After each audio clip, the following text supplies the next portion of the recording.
ਵਰਦੀ ਵਿਚਲੀ ਕਿਰਸਾਨੀ ਦੀ ਬਗਾਵਤ ਦਾ ਡਰ, ਆਰਟੀਫੀਸ਼ੀਅਲ ਇੰਟੈਲੀਜੈਂਸ ਦੀ ਦੁਰਵਰਤੋਂ, ਸਰਕਾਰੀ ਏਜੰਸੀਆਂ ਦੇ ਪਿੰਜਰੇ ਦੇ ਤੋਤੇ ਵਾਲਾ ਕਿਰਦਾਰ, ਮੋਰਚੇ 'ਚ ਘੁਸਪੈਠ। ਸਾਰੇ ਹੈਰਾਨ ਨੇ ਕਿ ਆਖਰ ਕਿਸਾਨਾਂ ਦੀ ਜਿੱਤ ਕਿਵੇਂ ਹੋ ਗਈ। ਧਰਨੇ ਮੁਜ਼ਾਹਰੇ ਤਾਂ ਹੋਰ ਵੀ ਬਥੇਰੇ ਲੱਗੇ ਸੀ, ਬਿੱਲ ਜੋ ਇੰਨੇ ਆ ਗਏ ਸੀ ਪਿਛਲੇ ਸਮਿਆਂ 'ਚ। ਤਾਂ ਅੱਜ ਤੁਹਾਨੂੰ ਦੱਸਦੇ ਹਾਂ ਕਿ ਆਖਰ ਮੋਦੀ ਸਰਕਾਰ 'ਤੇ ਕਿਹੜਾ ਦਬਾਅ ਸੀ ਕਿ ਉਹ 1 ਸਾਲ ਦੇ ਏਜੰਡੇ ਤੋਂ ਪੈਰ ਪਿਛਾਂਹ ਖਿੱਚ ਕੇ ਇਹ ਕਹਿਣ 'ਤੇ ਮਜਬੂਰ ਹੋ ਗਏ ਕਿ ਹਾਂ, ਅਸੀਂ ਬਿੱਲ ਵਾਪਸ ਲੈਂਦੇ ਹਾਂ। ਜਿੱਥੇ ਤੱਕ ਸਾਡੀ ਨਜ਼ਰ ਗਈ ਹੈ, ਅਸੀਂ ਹਰ ਉਹ ਪਹਿਲੂ ਉਘੇੜਨ ਦੀ ਕੋਸ਼ਿਸ਼ ਕੀਤੀ ਹੈ ਜਾਣਨ ਲਈ ਬਿੱਲ ਵਾਪਸੀ ਦੇ ਕਾਰਨ। 700 ਤੋਂ ਵੱਧ ਸ਼ਹਾਦਤਾਂ, 1 ਸਾਲ ਤੋਂ ਲੰਬਾ ਸਮਾਂ, ਹਰ ਰੋਜ਼ ਇੱਕ ਨਵਾਂ ਸੰਘਰਸ਼, ਹੱਡ ਠਾਰਦੀਆਂ ਸਰਦ ਰਾਤਾਂ ਤੋਂ ਲੈ ਕੇ ਇੱਕਦਮ ਭਖਦੀਆਂ ਗਰਮ ਦੁਪਹਿਰਾਂ, ਹਨੇਰੀਆਂ, ਮੀਂਹ, ਝੱਖੜ, ਸਭ ਝੇਲਦੇ ਰਹੇ। ਇਹ ਦਿੱਲੀ ਦੀਆਂ ਬਰੂਹਾਂ ਤੇ ਡਟੇ ਰਹੇ ਕਿਸਾਨ। ਜੇ ਤੈਵੇਂ ਨਹੀਂ ਹੋ ਗਈ ਇੱਥੇ ਬਾਹਰ ਪ੍ਰਵਾਸੀ ਭਾਈਚਾਰਾ, ਬਾਬਿਆਂ ਦੀ ਲੀਹ ਤੇ ਨੌਜਵਾਨੀ, ਹਾਂ ਉਹੀ ਨੌਜਵਾਨੀ ਜਿਹਨੂੰ ਨਸ਼ੇੜੀ ਕਹਿ ਕੇ ਭੰਡਿਆ ਜਾਂਦਾ ਰਿਹਾ। ਬਾਰਡਰਾਂ ਤੱਕ ਹੀ ਨਹੀਂ, ਸੁਪਰੀਮ ਕੋਰਟ ਤੱਕ, UN ਤੱਕ, ਇੰਟਰਨੈਸ਼ਨਲ ਮੀਡੀਆ ਤੱਕ, ਹਰ ਥਾਂ ਤੇ ਪਹੁੰਚ ਗਏ। ਫਿਰ ਆਪਣੇ ਸੰਘਰਸ਼ ਦੇ ਗੀਤ ਲਿਖੇ, ਕਲਾਵਾਂ ਘੜੀਆਂ ਤੇ ਅੱਜ ਦੀ ਜਿੱਤ ਦੇ ਨਿਸ਼ਾਨ ਉਦੋਂ ਹੀ ਲਿਖ ਦਿੱਤੇ ਸਨ ਇਹਨਾਂ ਨੇ। निशान यही है ज़माने में जिंदा कौमों का कि सुबह शाम बदलती हैं उनकी तकदीरें। ਅਸੀਂ ਕੁਝ ਅਜਿਹੇ ਹੀ ਜਿੱਤ ਦੇ ਜਵਾਬ ਲੱਭੀ ਬੈਠੇ ਹਾਂ ਜੋ ਕਿਸਾਨਾਂ ਨੂੰ ਅੱਤਵਾਦੀ, ਖਾਲਿਸਤਾਨੀ, ਵੱਖਵਾਦੀ, ਅੰਦੋਲਨ ਜੀਵੀ, ਪਰੀਜੀਵੀ ਕਹਿਣ ਵਾਲਾ ਗੋਦੀ ਮੀਡੀਆ ਕਦੀ ਨਹੀਂ ਦਿਖਾਏਗਾ। ਖੁਦ ਦੀ ਤਫਤੀਸ਼, ਬੁੱਧੀਜੀਵੀਆਂ ਦੇ ਤਰਕ, ਖੋਜ ਤੇ ਖਤਮ ਜ਼ਰੂਰ ਕਰਾਂਗਾ, ਪਰ ਸ਼ੁਰੂ ਕਰਦਾ ਇੱਕ ਭੋਲੇ ਜਿਹੇ ਕਿਸਾਨ ਤੋਂ। ਪਹਿਲੀਆਂ ਉਦਾਹਰਨਾਂ 'ਚ ਕੋਸ਼ਿਸ਼ ਕਰਾਂਗਾ ਮੁੜ ਚਿਤਰਨ ਦੀ, ਉਹੀ ਏਕਾ, ਸਬਰ, ਸੰਤੋਖ। ਫਿਰ ਡੂੰਘੀਆਂ ਸਾਜ਼ਿਸ਼ਾਂ ਤੇ ਉਹਨਾਂ ਦੇ ਟਾਕਰੇ ਦੀ ਗੱਲ ਵੀ ਕਰਾਂਗੇ। ਬਹੁਤ ਪਹਿਲੂ ਹਨ ਇੱਥੇ। ਆਰਟੀਫੀਸ਼ੀਅਲ ਇੰਟੈਲੀਜੈਂਸ ਦੀ ਦੁਰਵਰਤੋਂ, ਵਰਦੀ ਵਿਚਲੀ ਕਿਰਸਾਨੀ ਦੀ ਬਗਾਵਤ ਦਾ ਡਰ, ਸਰਕਾਰੀ ਮਸ਼ੀਨਰੀ ਦੀ ਦੁਰਵਰਤੋਂ, ਸਰਕਾਰੀ ਏਜੰਸੀਆਂ ਦੇ ਪਿੰਜਰੇ ਦੇ ਤੋਤੇ ਵਾਲਾ ਕਿਰਦਾਰ, ਮੋਰਚੇ 'ਚ ਘੁਸਪੈਠੀਏ, ਇੰਟਰਨੈਸ਼ਨਲ ਪੱਧਰ ਤੇ ਰੋਜ਼ ਨਵੀਂ ਬਦਨਾਮੀ ਦਾ ਡਰ, ਤੇ ਸਾਂਭਣ ਲਈ IPC ਦੀ ਧਾਰਾ 124 ਹੈ, ਮਤਲਬ ਦੇਸ਼ ਧਰੋਹ ਦੇ ਪਰਚੇ ਨਾਲ ਦਬਾਉਣ ਦੀ ਪੁਰਜ਼ੋਰ ਕੋਸ਼ਿਸ਼, ਜੋ ਆਪਾ ਦੀ ਦੁਰਵਰਤੋਂ, ਬਹੁਤ ਕੁਝ। ਇੱਥੇ ਹੀ ਖਤਮ ਨਹੀਂ ਹੋਇਆ, ਹਾਲੇ ਲਖੀਮਪੁਰ ਖੀਰੀ ਦਾ ਦੁਖਾਂਤ ਦੇਖਣਾ ਬਾਕੀ ਸੀ। ਪਾਵਰ 'ਚ ਅੰਨੇ ਯੂਨੀਅਨ ਮਿਨਿਸਟਰ ਦੇ ਮੁੰਡੇ ਆਸ਼ੀਸ਼ ਮਿਸ਼ਰਾ ਨੇ ਕਿਵੇਂ ਰੋਂਦ ਦਿੱਤਾ ਕਿਸਾਨਾਂ ਨੂੰ ਆਪਣੀ ਗੱਡੀ ਥੱਲੇ। ਇਹ ਸਭ ਕੁਝ ਦੇਖ ਕੇ ਅਸੀਂ ਸੋਚਣ ਨੂੰ ਮਜਬੂਰ ਹੋ ਜਾਂਦੇ ਹਾਂ ਕਿ ਇੰਨੇ ਕੁਝ ਤੇ ਕੋਈ ਮੁਆਫੀ ਨਹੀਂ। ਤੇ ਮੁਆਫੀ ਆਖਰ ਕਿਸ ਤੇ? ਖੁਸਦੀ ਹੋਈ ਤਖਤੀ ਤੇ? ਬੰਗਾਲ, ਕੇਰਲਾ, ਯੂਪੀ ਦੀਆਂ ਪੰਚਾਇਤੀ ਚੋਣਾਂ, ਇਹਨਾਂ ਦੇ ਹਸ਼ਰ ਤੋਂ ਬਾਅਦ ਕੀ ਕੁਝ ਕਰਾ ਰਹੀ ਹੈ ਕੁਰਸੀ ਦੀ ਹਵਸ? ਪ੍ਰਧਾਨ ਮੰਤਰੀ ਸਾਹਿਬ, ਤੁਸੀਂ ਕਿਸਾਨਾਂ ਦੇ ਇਹਨਾਂ ਬਿੱਲਾਂ ਦੇ ਫਾਇਦੇ ਉਹਨਾਂ ਨੂੰ ਨਹੀਂ ਸਮਝਾ ਸਕੇ ਕਿ ਆਪਣਾ ਨੁਕਸਾਨ ਨਹੀਂ ਸਮਝ ਸਕੇ। ਚਲੋ ਸ਼ੁਰੂ ਕਰਦੇ ਹਾਂ ਭੋਲੇ ਭਾਲੇ ਕਿਸਾਨ ਤੋਂ। ਉਸ ਯੂਪੀ ਦੇ ਕਿਸਾਨ ਦੀ ਇੰਟਰਵਿਊ ਦੇ ਲਫ਼ਜ਼ ਅੱਜ ਵੀ ਮੇਰੇ ਕੰਨਾਂ 'ਚ ਗੂੰਜ ਰਿਹਾ। ਬਿੱਲ ਰੱਦ ਹੋਣ ਤੋਂ ਬਾਅਦ ਇੱਕ ਪੱਤਰਕਾਰ ਉਹਨੂੰ ਪੁੱਛਦਾ, ਹੁਣ ਤੁਸੀਂ ਖੁਸ਼ ਹੋ? ਅੱਗੋਂ ਆਖਦਾ, ਅਸੀਂ ਰੋਏ ਕਦੋਂ ਸੀ। ਹੁਣ ਇਹ ਨਹੀਂ ਦੁਖਾਂਤ ਨਹੀਂ ਸੀ, ਦਰਦ ਨਹੀਂ ਸੀ, ਪੀੜ ਨਹੀਂ ਸੀ, ਪਰ ਸਿਦਕ ਸੀ, ਏਕਾ ਸੀ, ਸਬਰ ਸੀ, ਤੇ ਜਿੱਤ ਦਾ ਬਹੁਤ ਵੱਡਾ ਕਾਰਨ ਹੋਇਆ ਗੱਲ। ਇੱਥੇ ਹੀ ਗੱਲ ਕਰਦੇ ਹਾਂ ਬਾਬੂ ਜੁਗਰਾਜ ਸਿੰਘ ਅਛਰਵਾਲ ਦੀ। ਉਹਨਾਂ ਦੇ ਹੱਥ ਤੇ ਇੱਕ ਟੀਅਰ ਸ਼ੈਲ ਨਾਲ ਵੱਜਿਆ ਜ਼ਖਮ, ਉਸ ਹੱਥ 'ਚ ਜਿਸ 'ਚ ਉਹਨਾਂ ਨੇ ਉਸ ਵੇਲੇ ਕਿਰਸਾਨੀ ਦਾ ਝੰਡਾ ਫੜਿਆ ਹੋਇਆ ਸੀ ਆਪਦੇ ਹੱਕ ਮੰਗਣ ਲਈ। ਉਹ ਦੱਸਦੇ ਨੇ ਕਿਵੇਂ ਝੰਡਾ ਤੇ ਉਹ ਦੋਵੇਂ ਥੱਲੇ ਗਿਰ ਗਏ। ਉਹਨਾਂ ਨੂੰ ਸਮਝਣ ਲੱਗਿਆਂ ਬਹੁਤ ਸਮਾਂ ਲੱਗ ਜਾਂਦਾ, ਦੇਖਣ ਨੂੰ ਬੜੇ ਭੋਲੇ ਭਾਲੇ ਜਿਹੇ ਲੱਗਦੇ ਨੇ, ਪਰ ਮੂਰਖ ਨਹੀਂ। ਉਹ ਕਵਿਤਾਵਾਂ ਲਿਖਦੇ ਨੇ, ਇਨਕਲਾਬ ਦੇ ਗੀਤ ਗਾਉਂਦੇ ਨੇ। ਅਜਿਹੇ ਬਜ਼ੁਰਗ ਨੇ ਮੋਰਚੇ ਦੀ ਰੀੜ, ਨਿਤਨੇਮ ਕਰਦੇ, ਸੜਕਾਂ ਤੇ ਸਾਫ਼ ਸਫਾਈ ਕਰਦੀ ਨੌਜਵਾਨੀ, ਪਹਿਰਾ ਦਿੰਦੀ ਨੌਜਵਾਨੀ, ਬਹੁਤ ਕੁਝ ਯਾਦ ਆਉਂਦਾ। ਹਾਂ, ਫਿਰ ਘੁਸਪੈਠੀਏ ਵੀ ਤਾਂ ਯਾਦ ਆਉਂਦੇ ਨੇ। ਕਿਸਾਨਾਂ ਨੂੰ ਅੱਤਵਾਦੀ ਕਹਿਣ ਵਾਲੇ ਭਗਵਾਕਾਰੀ ਅਸਲ ਅੱਤਵਾਦੀ ਵੀ ਤਾਂ ਯਾਦ ਆਉਂਦੇ ਨੇ। ਹਾਂ, ਦਿੱਲੀ ਪੁਲਿਸ ਦੀ ਹਾਜ਼ਰੀ ਦੇ ਵਿੱਚ ਦਿਖਦਾ ਪਥਰਾ, ਤਸ਼ੱਦਦ ਤੇ ਇਹਨਾਂ ਸਭ ਤੇ ਟੁੱਟੇ ਹੋਏ ਜ਼ਖਮੀ ਕਿਸਾਨਾਂ ਨੂੰ ਤੋੜਿਆ ਨਹੀਂ, ਹੋਰ ਜੋੜ ਕੇ ਰੱਖ ਦਿੱਤਾ। ਸੋਸ਼ਲ ਮੀਡੀਆ ਤੇ ਬਹੁਤ ਮਨੁੱਖੀ ਅਧਿਕਾਰਾਂ ਦੇ ਕਾਰਕੁਨ ਇਹਨਾਂ ਪੋਸਟਾਂ ਨੂੰ ਸਾਂਝਾ ਕਰਦੇ ਹਨ। ਬਹੁਤ ਘੁਸਪੈਠੀਏ ਫੜੇ ਵੀ ਜਾਂਦੇ ਹਨ। ਹਾਂ, ਫਿਰ ਯਾਦ ਆਉਂਦਾ ਦਿੱਲੀ ਪੁਲਿਸ ਕਿਵੇਂ ਇਹਨਾਂ ਨੂੰ ਫੜ ਕੇ ਛੱਡ ਦਿੰਦੀ ਹੈ।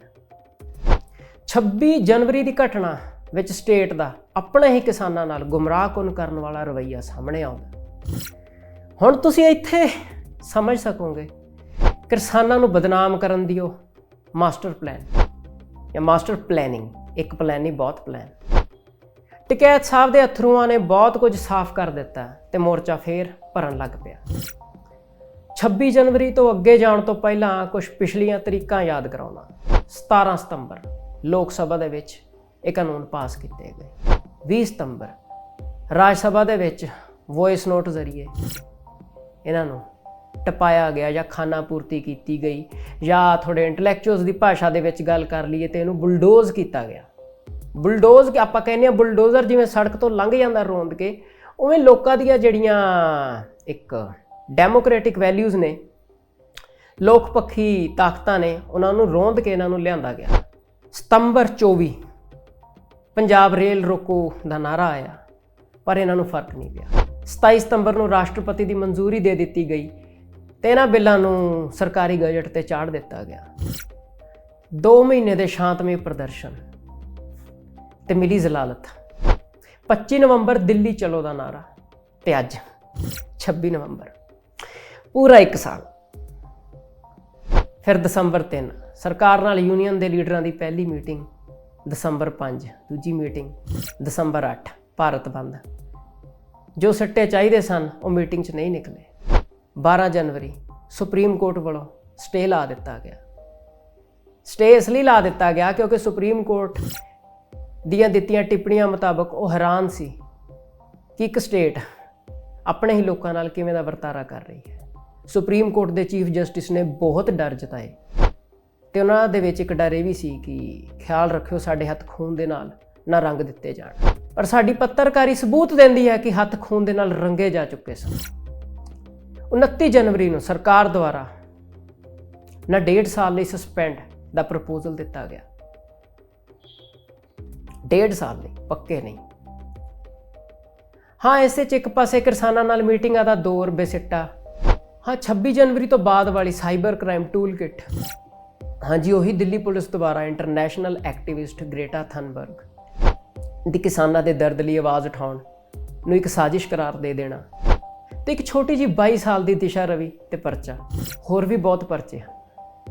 ਦੂਜੇ ਪਾਸੇ NIA ਵੱਲੋਂ ਮਨੁੱਖੀ ਅਧਿਕਾਰਾਂ ਦੇ ਕਾਰਕੁਨਾਂ ਤੇ, ਕਿਸਾਨ ਲੀਡਰਾਂ ਤੇ, ਪੱਤਰਕਾਰਾਂ ਤੇ ਪਰੇਸ਼ਾਨ ਕਰਨ ਦੇ ਲਈ ਜਾਰੀ ਕੀਤੇ ਸੰਮਨ। ਇੱਥੇ ਤੱਕ ਕਿ ਨੋਬਲ ਪ੍ਰਾਈਜ਼ ਲਈ ਨੋਮੀਨੇਟ ਹੋਈ ਸੰਸਥਾ ਖਾਲਸਾ ਏਡ ਨੂੰ ਵੀ ਨਹੀਂ ਬਖਸ਼ਿਆ ਗਿਆ। ਹੁਣ ਗੱਲ ਕਰਦੇ ਹਾਂ ਆਰਟੀਫਿਸ਼ੀਅਲ ਇੰਟੈਲੀਜੈਂਸ ਦੀ ਦੁਰਵਰਤੋਂ ਦੀ। ਆਰਟੀਫਿਸ਼ੀਅਲ ਇੰਟੈਲੀਜੈਂਸ ਯਾਨੀ ਕਿ ਕੰਪਿਊਟਰਾਈਜ਼ਡ ਮਸ਼ੀਨਾਂ ਜ਼ਰੀਏ ਮਨੁੱਖ ਦੀ ਮਾਨਸਿਕਤਾ ਨੂੰ ਜਾਣਨ ਦੀ ਇੱਕ ਕਾਮਯਾਬ ਕੋਸ਼ਿਸ਼। Deep fake videos, artificial intelligence ਨਾਲ ਘੜੀਆਂ ਜਾਣ ਵਾਲੀਆਂ ਬਿਲਕੁਲ ਅਸਲ 'ਚ ਕਦੇ ਨਾ ਵਾਪਰਨ ਵਾਲੀਆਂ ਘਟਨਾਵਾਂ, ਮੀਡੀਆ ਚਿੱਤਰ ਵਗੈਰਾ। ਇੱਥੇ ਬਾਪੂ ਸੁਖਦੇਵ ਸਿੰਘ ਸੰਗੋਜਲਾ ਦੀ ਉਦਾਹਰਣ ਬਿਲਕੁਲ ਦਰੁਸਤ ਬਹਿੰਦੀ ਹੈ। ਤੁਸੀਂ ਸਾਰਿਆਂ ਨੇ ਫੋਟੋ ਦੇਖੀ ਹੋਏਗੀ, ਨਾਮ ਤੋਂ ਸ਼ਾਇਦ ਕਈ ਵਾਰ ਭੁੱਲ ਜਾਂਦਾ। ਇੱਕ ਡਾਂਗ ਵਾਲੀ ਫੋਟੋ ਹੈ, ਪੈਰਾਮਿਲਟਰੀ ਦਾ ਇੱਕ ਨੌਜਵਾਨ ਇੱਕ ਬਜ਼ੁਰਗ ਨੂੰ ਡਾਂਗ ਮਾਰ ਰਿਹਾ। ਹਾਂਜੀ, ਅਮਿਤ ਮਾਲਵਿਆ ਭਾਜਪਾ ਦੇ IT ਸੈੱਲ ਦੇ ਹੈੱਡ ਨੇ ਆਪਣੇ ਸੋਸ਼ਲ ਮੀਡੀਆ ਤੇ ਇੱਕ ਫੋਟੋ ਸ਼ੇਅਰ ਕੀਤੀ ਜੋ ਕਿ ਬਿਲਕੁਲ ਮਨ ਘੜਤ ਸਾਬਤ ਹੋਈ, ਜਿਹਦੇ ਵਿੱਚ ਇਹ ਦਿਖਾ ਦਿੱਤਾ ਗਿਆ ਕਿ ਡਾਂਗ ਮਾਰੀ ਹੀ ਨਹੀਂ ਗਈ। ਵਾਹ ਓਏ, ਜ਼ਖਮ ਝੂਠ ਕਰ ਦਿੱਤੇ। ਜਿਸ ਗੁਨਾਹ का कोई गवाह नहीं, अजी वो हुआ ही नहीं, पर ਇਹਦੇ ਬਹੁਤ ਗਵਾਹ ਸੀ। ਪੰਜਾਬੀ ਨੌਜਵਾਨਾਂ ਤੇ ਕਲਾਕਾਰਾਂ ਨੇ ਮੋਰਚਾ ਫਿਰ ਸੋਸ਼ਲ ਮੀਡੀਆ ਤੇ ਸਾਂਭਿਆ ਤੇ ਇਹ ਹੈਸ਼ਟੈਗ ਟ੍ਰੈਂਡਿੰਗ ਜ਼ਰੀਏ ਅੰਤਰਰਾਸ਼ਟਰੀ ਕਲਾਕਾਰ ਜਿਵੇਂ ਕਿ ਰਿਹਾਨਾ ਤੱਕ ਪਹੁੰਚਾਉਣ ਵਿੱਚ ਪ੍ਰਵਾਸੀ ਭਾਈਚਾਰੇ ਦਾ ਬਹੁਤ ਅਹਿਮ ਰੋਲ ਹੈ। ਦੋਸਤੋ, ਅਸੀਂ ਇੱਥੋਂ ਅੰਦਾਜ਼ਾ ਲਾ ਸਕਦੇ ਹਾਂ ਕਿ ਸਰਕਾਰ ਕਿੰਨਾ ਤਿਲ ਮਿਲਾਇਆ ਹੋਇਆ ਤੇ ਕਮਜ਼ੋਰ ਮਹਿਸੂਸ ਕਰ ਰਹੀ ਸੀ। ਮਹਿਜ਼ ਇੱਕ ਟਵੀਟ ਤੋਂ ਏਕਤਾ ਤੇ ਅਖੰਡਤਾ ਨੂੰ ਇੰਨਾ ਖਤਰਾ ਕਿਵੇਂ ਹੋ ਗਿਆ? ਕੀ ਨਹੀਂ ਵਰਤਿਆ ਗਿਆ ਰਿਹਾਨਾ ਵਾਸਤੇ? ਗਾਲਾਂ ਨਾ ਦੱਸੀ ਜਾ ਸਕਦੀ ਭੱਦੀ ਸ਼ਬਦਾਵਲੀ। ਉਸ ਵੇਲੇ ਦੇ ਹੋਮ ਮਿਨਿਸਟਰ ਸਾਹਿਬ ਪ੍ਰੋਪਾਗੈਂਡਾ ਤੇ ਪ੍ਰੋਗਰੈਸ ਦੀ ਨਵੀਂ ਪਰਿਭਾਸ਼ਾ ਕੱਢ ਰਹੇ ਸਨ। ਜਨਾਬ, ਕਾਸ਼ ਤੁਸੀਂ ਪਰਿਭਾਸ਼ਾਵਾਂ ਸਮਝੀਆਂ ਹੁੰਦੀਆਂ। ਪੜ੍ਹ ਕੇ ਦੇਖੋ, ਅੱਜ ਘੜ ਕੇ ਗੁਜ਼ਾਰਾ ਨਹੀਂ ਨਾ ਹੋ ਰਿਹਾ। ਜਿਹਨੂੰ ਤੁਸੀਂ ਪ੍ਰੋਪੇਗੈਂਡਾ ਕਹਿ ਰਹੇ ਸੀ, ਉਹ ਪ੍ਰੋਪੇਗੈਂਡਾ ਨਹੀਂ, ਪ੍ਰੋਗਰੈਸ ਸੀ। ਫਿਰ ਇੱਥੇ ਹੋਮ ਮਿਨਿਸਟਰ ਦੇ ਟਵੀਟ ਨੂੰ ਟੈਗ ਕਰਦੇ ਬਿਲਕੁਲ ਇੱਕੋ ਸ਼ਬਦਾਵਲੀ ਵਾਲੇ ਸੈਲੀਬ੍ਰਿਟੀਜ਼ ਦੇ ਟਵੀਟ ਵੀ ਹੈਰਾਨ ਕਰਦੇ ਹਨ। ਸਵਾਲ ਹੈ, ਅਕਸ਼ੇ ਕੁਮਾਰ ਤੋਂ ਨਕਲ ਸਾਇਨਾ ਨੇਹਵਾਲ ਨੇ ਮਾਰੀ ਹੈ ਕਿ ਪੁੱਠਾ ਹੋਇਆ? ਸਰਕਾਰੀ ਮਸ਼ੀਨਰੀ ਦੀ ਦੁਰਵਰਤੋਂ ਦੇ ਬਹੁਤ ਗਵਾਹ ਨੇ। ਮਨਦੀਪ ਪੁਨੀਆ ਦੀ ਪੱਤਰਕਾਰੀ ਮਨੋਹਰ ਲਾਲ ਖੱਟੜ ਦੇ ਪਿੰਡ ਦੇ 70 ਸਾਲਾ ਗੁਰਦੁਆਰਾ ਸਾਹਿਬ ਦੇ ਭਾਈ ਜੀ ਦਾ ਦਰਦ ਸਟੀਕ ਬਿਆਨ ਕਰਦੀ ਹੈ। ਫਿਰ IAS ਅਫਸਰ ਆਯੂਸ਼ ਸੈਨਾ ਦਾ ਬਿਆਨ ਕਿ ਕਿਸਾਨਾਂ ਦਾ ਸਿਰ ਖੋਲ ਦਿਓ ਵੀ ਯਾਦ ਆਉਂਦਾ। ਹਾਂਜੀ, ਇਹ 16ਵਾਂ ਰੈਂਕ ਹਾਸਲ ਕਰਕੇ IAS ਅਫਸਰ ਬਣੇ, ਬਿਊਰੋਕ੍ਰੇਸੀ ਨੂੰ ਸੰਬੋਧਿਤ ਕਰਦੇ ਦਾ ਬਿਆਨ ਹੈ ਕਿਸਾਨਾਂ ਦਾ ਸਿਰ ਖੋਲ ਦਿਓ। ਹੁਣ ਸਵਾਲ ਇਹ ਹੈ ਕਿ ਉਹਨੂੰ ਇੰਨੀ ਖੁੱਲ੍ਹ ਕਿੱਥੋਂ ਮਿਲੀ? ਪਦਮ ਸ਼੍ਰੀ ਨਾਲ ਨਵਾਜੀ ਬਾਲੀਵੁੱਡ ਅਧਿਕਾਰਾ ਵੀ ਯਾਦ ਆਉਂਦੀ ਹੈ ਇੱਥੇ। ਜਿਸ ਔਰਤ ਦੀ ਜ਼ਹਿਰੀਲੀ ਬਿਆਨਬਾਜ਼ੀ ਨਸਲਕੁਸ਼ੀ ਦੇ ਜ਼ਹਿਰ ਸ਼ਰੇਆਮ ਖਿਲਾਰ ਰਹੀ ਹੈ, ਇੱਥੇ ਦੇਸ਼ 'ਚ ਫੈਲ ਰਿਹਾ, ਅਸਲ 'ਚ ਫੈਲਾਇਆ ਜਾ ਰਿਹਾ ਮਨੁੱਖੀ ਅਧਿਕਾਰਾਂ ਦੇ ਵਿਦਿਆਰਥੀਆਂ ਦਾ ਡਰ ਵੀ ਸੁਪਰੀਮ ਕੋਰਟ ਨੂੰ ਲਿਖੀ ਚਿੱਠੀ 'ਚ ਸਾਹਮਣੇ ਆਉਂਦਾ। ਉਹ ਵਿਦਿਆਰਥੀ ਲਿਖਦੇ ਹਨ ਕਿ ਉਹ ਜਾਣ ਗਏ ਹਨ ਸੱਚ ਬੋਲਣ ਦੇ ਖਾਮਿਆਜ਼ੇ, ਤੇ ਉਹਨਾਂ ਦੇ ਘਰ ਦੇ ਹੁਣ ਉਹਨਾਂ ਦੀ ਜਾਨ ਮਾਲ ਨੂੰ ਲੈ ਕੇ ਕੋਈ ਬਹੁਤਾ ਮਹਿਸੂਸ ਨਹੀਂ ਕਰਦੇ। ਕਿਸਾਨਾਂ ਦੀਆਂ ਹਿਤੈਸ਼ੀ ਹੋਰ ਰਾਜਨੀਤਿਕ ਪਾਰਟੀਆਂ ਕਿੰਨੀਆਂ ਕੁ ਹਿਤੈਸ਼ੀ ਹਨ, ਇਹ ਅੱਜ ਤੱਕ ਨਾ ਮਿਲ ਪਾਇਆ MSP ਦਾ ਭਰੋਸਾ ਸਾਫ਼-ਸਾਫ਼ ਦੱਸ ਸਕਦਾ। ਇੱਕ ਵੱਡਾ ਕਾਰਨ ਬਿੱਲ ਰੱਦ ਕਰਨ ਦਾ ਇਹ ਵੀ ਤਾਂ ਹੈ। ਹੁਣ ਹੋਰ ਸਿਆਸੀ ਪਾਰਟੀਆਂ ਦੀ ਦਲਾਲੀ ਤੋਂ ਡਰੀ ਹੋਈ BJP ਇਹਨਾਂ ਨੂੰ ਹੋਰ ਫਾਇਦਾ ਨਹੀਂ ਦੇਣਾ ਚਾਹੁੰਦੀ। ਇੱਕ ਛੋਟੀ ਜਿਹੀ ਝਾਤ ਪੰਜਾਬ ਵੱਲ ਮਾਰ ਰਿਹਾ, ਚੋਣਾਂ ਸਿਰ ਤੇ ਹਨ। ਸੂਬੇ ਦਾ ਸਾਬਕਾ CM ਦਾ ਸੈਂਟਰ ਹੱਥ ਚੜਿਆ ਕਠਪੁਤਲੀ ਪੁਣਾ ਸਾਫ਼-ਸਾਫ਼ ਦੇਖਿਆ ਜਾ ਸਕਦਾ। ਹਾਂ ਸੱਚ, ਹੁਣ ਵਾਲੇ CM ਤੇ ਇੱਕ IAS ਅਫਸਰ ਦੁਆਰਾ ਯੌਨ ਉਤਪੀੜਨ ਦਾ ਦੋਸ਼, ਰਾਸ਼ਟਰੀ ਮਹਿਲਾ ਆਯੋਗ ਦੁਆਰਾ ਉੱਠੀ ਇੱਕ ਆਵਾਜ਼ ਉੱਠਣਾ ਫਿਰ ਸ਼ਾਂਤ ਹੋ ਜਾਣ। ਕਾਰਨ ਮੈਂ ਸਮਝ ਨਹੀਂ ਪਾ ਰਿਹਾ ਕਿ ਤੁਸੀਂ ਸਮਝ ਪਾ ਰਹੇ ਹੋ? 9 ਮਾਸ ਦੇ ਰਿਸ਼ਤੇ ਵਾਲੇ ਵੀ ਤਾਕ 'ਚ ਹੋਣਗੇ। ਜਾਣ ਜਾਓ, ਆਮ ਆਦਮੀ ਅਸੀਂ ਹੀ ਹਾਂ। ਮਫਲਰ ਤੇ ਸੈਂਡਲ ਪਾ ਕੇ ਪ੍ਰਾਈਵੇਟ ਜੈਟਸ ਤੇ ਬਿਜ਼ਨਸ ਕਲਾਸ 'ਚ ਸਫ਼ਰ ਕਰਨ ਵਾਲੇ ਪਾਰਟੀਆਂ ਦੇ ਕਰਿੰਦੇ ਨੇ। ਭਾਜਪਾ ਦੇ ਅੰਦਰ ਬਾਗੀ ਸੁਰਾਂ ਨੇ ਬਾਹਰ ਆ ਕੇ ਉੱਠਣਾ ਸ਼ੁਰੂ ਕਰ ਦਿੱਤਾ। ਸਭ ਤੋਂ ਸਟੀਕ ਉਦਾਹਰਣ ਸਤਪਾਲ ਮਲਿਕ ਦੀ ਹੈ। BBC ਲਿਖਦਾ, Modi want to appease farmers in general and Sikhs in particular. ਮਤਲਬ ਆਮ ਤੌਰ ਤੇ ਕਿਸਾਨ ਤੇ ਖਾਸ ਤੌਰ ਤੇ ਸਿੱਖ। 1991 ਦੀ ਘੱਟ ਗਿਣਤ ਸਰਕਾਰ 2019 ਦੇ ਇਤਿਹਾਸਕ ਬਹੁਮਤ ਦੀ ਸਰਕਾਰ ਨਾਲੋਂ ਦਲੇਰ ਤੇ ਮਜ਼ਬੂਤ ਸੀ। ਨਾ ਭਾਈ, ਮੈਂ ਨਹੀਂ ਕਹਿ ਰਿਹਾ, ਹੁਣ ਵਾਲੀ ਸਰਕਾਰ ਦੇ ਸਮਰਥਕ ਕਹਿ ਰਹੇ ਨੇ। ਫਰਸਟ੍ਰੇਟ ਹੋਇਆ ਗੋਦੀ ਮੀਡੀਆ ਕਹਿ ਰਿਹਾ। ਇਸ ਮੁਤਾਬਕ 56 ਇੰਚ ਵਾਲਾ ਸੀਨਾ 56 ਇੰਚ ਵਾਲਾ ਸੀਨਾ ਗੋਦੀ ਮੀਡੀਆ ਦੁਚਿੱਤੀ 'ਚ ਹੈ। ਸਮਝ ਨਹੀਂ ਪਾ ਰਿਹਾ ਕੀ ਦਿਖਾਵੇ ਕੀ ਨਾ ਦਿਖਾਵੇ। ਜਿਹੜੇ ਕੁੱਲ ਇਕਾਈ ਦੇ ਇੱਕ ਸਿਰਜਣ ਵਾਲੇ ਸ਼ਾਹ ਵਲੀ ਫਕੀਰ ਗੁਰੂ ਪੀਰ ਬਾਬਾ ਨਾਨਕ ਦੇ ਗੁਰਪੁਰਬ ਵਾਲੇ ਦਿਨ ਬਿੱਲ ਵਾਪਸ ਲਏ ਗਏ ਸਨ, ਉਹਨਾਂ ਦੀ ਇੱਕ ਤੁੱਕ ਤੇ ਅਲਵਿਦਾ ਆਖਦਾ। ਸਭਨੀ ਛਾਲਾਂ ਮਾਰੀਆਂ ਕਰਤਾ ਕਰੇ ਸੋ ਹੋਏ।